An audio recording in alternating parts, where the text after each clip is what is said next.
Les vivres des morts pour les vivants de David Holler est un tableau qui a été créé entre 1946 et 1962 durant l'époque contemporaine après la Seconde Guerre mondiale. Cette œuvre mesure 102 cm par 76 cm et est une huile sur carton. Nous pouvons observer cette œuvre au musée de l'Holocauste à New York et elle appartient au mouvement de l'expressionnisme.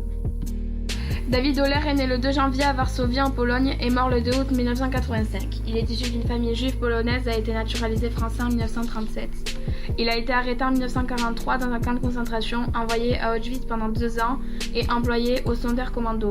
Il est donc témoin de la guerre. Il subit et est libéré par les soviétiques en 1945.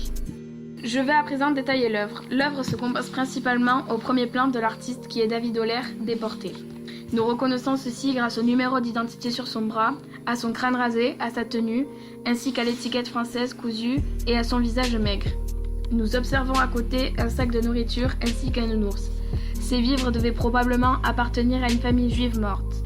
David Holler se représente ayant un visage surpris, terrifié, comme s'il commettait quelque chose d'interdit, car il vole les vivres des morts pour lui-même vivant.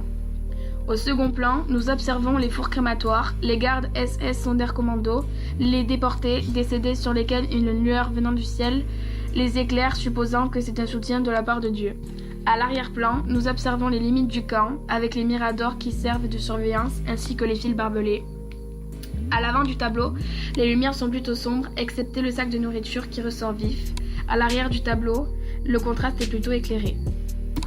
Les intentions de l'artiste sont bien précises. L'auteur a voulu témoigner de l'horreur de la guerre et de la barbarie nazie subite par les déportés, et dénonce donc les maux de la guerre. Devant cette œuvre, je comprends la douleur des déportés qui a causé beaucoup de dégâts et traumatismes à vie pour les survivants qui sont très peu. D'énormes groupes de personnes sont décédées à cause du racisme.